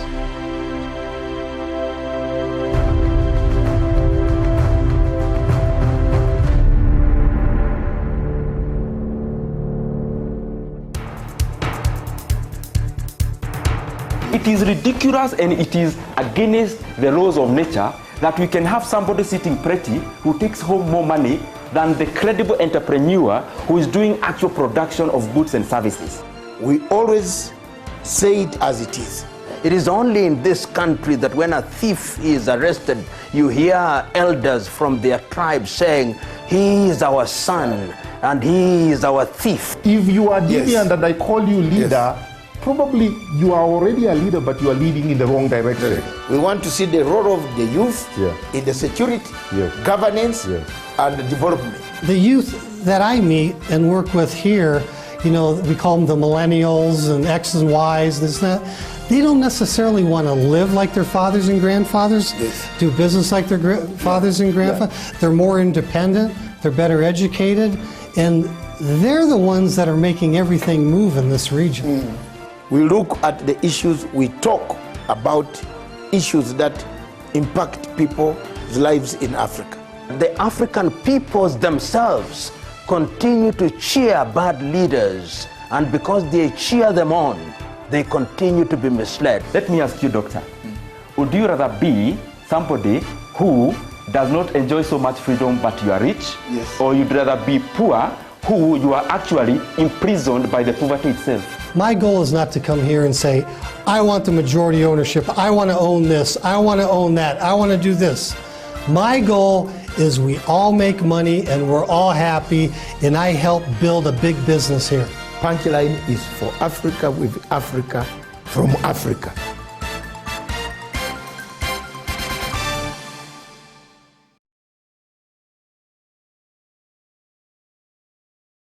Thank you very much, viewers. Those in the Africa, we want to thank you very much and tell you from today or tomorrow we shall actually give you a new network that will expand into the entire Africa and the entire Europe, so that you can view us on free to view decoders with instructions that will be coming. And I think we can now display that. I don't know whether we are still there. No. We can display that for you. Stephen, send it so that our viewers can see that we are going together with us as partners. Our new advert and our new setup covers Africa now. The entire Africa, north, west, east, south, central, the Horn and the ocean, plus Europe. So we are moving, and we are not going to be deterred. In fact, partly may be because of this local politics.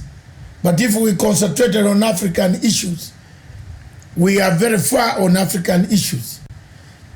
We are determined, and I'm determined to make sure that Pan-Chila in Africa moves on. We tell the truth. We want to thank Nigerians and the Biafrans yesterday. Our video is 35,000. I've just seen it.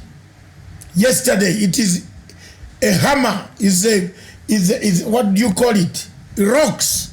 It rocked. It's rocking. Yesterday's video is trending high. 35,000, and it's going on. Almost 750,000 people coming in. That was very great. We keep it up. My friends of Biafra, keep it up. Finally, Miriam, we seen elections in Africa. This week ends up with that is it. That's how we are, and that's how we are going to be. That is the situation. We shall give you further details on how you adjust your satellite systems all over Europe, Africa, so that you can see us on your sitting room, couch, seated. That's the situation that we in Africa, where we are heading to. That is it. Thank you very much, my partners in Germany, my partners South Cameroon Broadcasting Corporation, together with Punchline Africa TV. We shall always struggle to keep Africa and Africa and Africa. Miriam, election is in Malawi. Sema. President now elect and inaugurated for his next term, Peter Mutharika told his opponents to just accept and move on. Like that. And they did not even attend his inauguration. You know, the court suspended, lifted the counting of the votes. Tuesday morning, in the afternoon, the inauguration was done. So the plans were still underway. So the opposition did not even attend. But I told you. Even his sister-in-law, the late President Mutharika did not attend the inauguration of that because she was supporting the vice president, the opposition leader, sorry. You see, at times when I see Malawi politics, I can believe in African witchcraft. The black magic. Yes, that perhaps this guy finished his brother. Politics is always like that. Bingo Mutharika. Yes. This Mutharika was, we met him with Chisano few days, one day. The following day, we are told the guy is no more. Yes. And the brother was the Minister of Foreign Affairs. Yes, in his cabinet. So, you see, when you see things in Kenya, I'm telling you, when you see this type of things in Kenya coming up, envy, huyu akona viato, huyu akona viato. Mimi nilikuwa mtoto ya masakini, wewe ulikuwa mtoto ya mtajiri. That politics in Africa is what I'm talking about. We visited Malawi and saw Mutharika. Is the ruling now? The ruling is happening now. Let's cross over to the courts. Give us the courts, Mr. production. I've been waiting for this one. The ruling now, we cross over to Kenya, where the ruling against the chief or for or against, because we don't know. Yes, it's happening right now, the court proceedings. But she'll know her fate today, and the ruling will be made. The 5-bench judge. It is there. Yes. Isn't it happening now? Mm-hmm. It's happening now. Yes. So can we cross over to the court? So you see, Mutharika. Is that why we reach home? Mm-hmm. Chisano reached. We were shocked. Mm-hmm. Even when I was in Nairobi, I called Kisana. I said, I wish we were. This almost happened. Mm-hmm. Because our flight, our UN flight, was delayed. We stayed one day. Imagine it had delayed. And we stayed. We would be having a very big problem. Is that why his Callista's Mutharika, the wife, she chose not to be there. And also she had said that Peter Mutharika is too old to run for another term, so she didn't want her brother-in-law to run. Yes, she was supporting. Because they have been having that family wrangle. Yes. Over this man, when he was a minister of foreign affairs, used to do so many dubious deals, corruption. You know, the ticket of Malawi is corruption. The opposition, Chirima, even the vice president refused. Yes. Ran away from this guy because of corruption. Mutharika is very corrupt. Very corrupt. Very corrupt. Another corrupt leader in Africa. Yes. So people are running away from him. The vice president ran away on a ticket of anti-corruption. Although he came like a distant third, 80% yes. of the votes. The vice. Yes, 80%. No. Somebody, I'm forgetting his name. He was number 2. That was the opposition leader, but the vice president was third, 18%. Chikwera was number 2, yes. Chikwera is the vice president. The reverend is the one who came number 3. Number 3. Chikwera, the vice president, who was Mutharika's vice president. Who disagreed. We are waiting for a ruling to cross over to. I think the judges are still reading their ruling. Through that ruling, we can find out. Let's stop it, or we could break news for people. Right now. Yeah, I wish she's kicked out. Is it personal for you? Or she's just inept? In communication, you cannot call somebody inept. They can go to court of Maraga and sue you. But can Maraga sue? How do you sue a duck that has touched mud?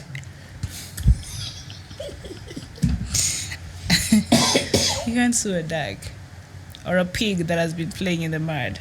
It's very difficult. Yeah.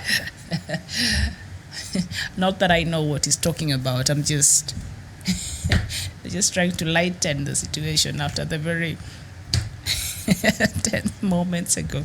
I think we're at a good place. We can now go bowling. As we wait for the DCJ's case, she'll know her fate today.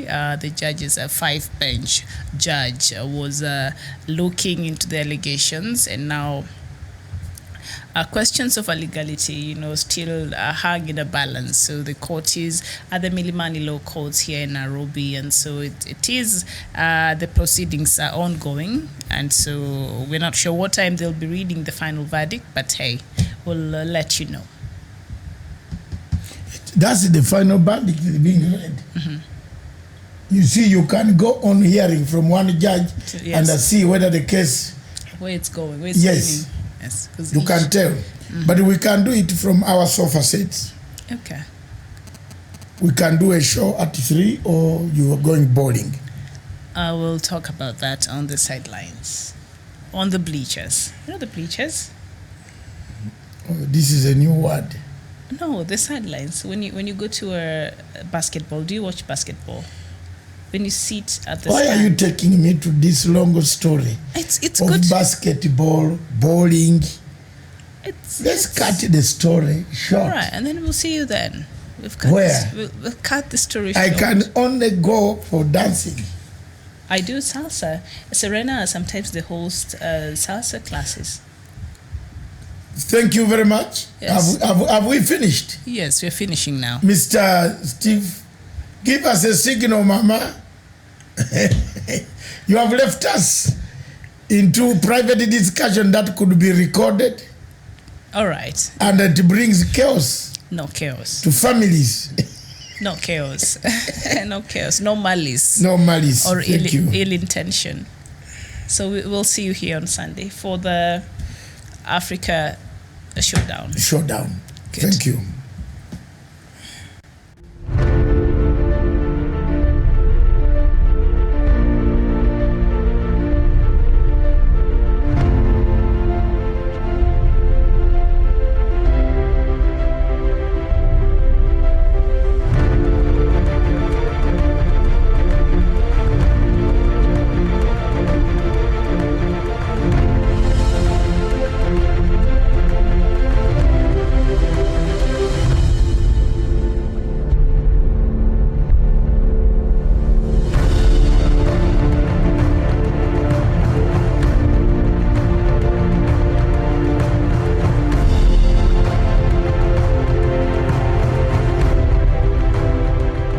Peace must be our goal and our guide.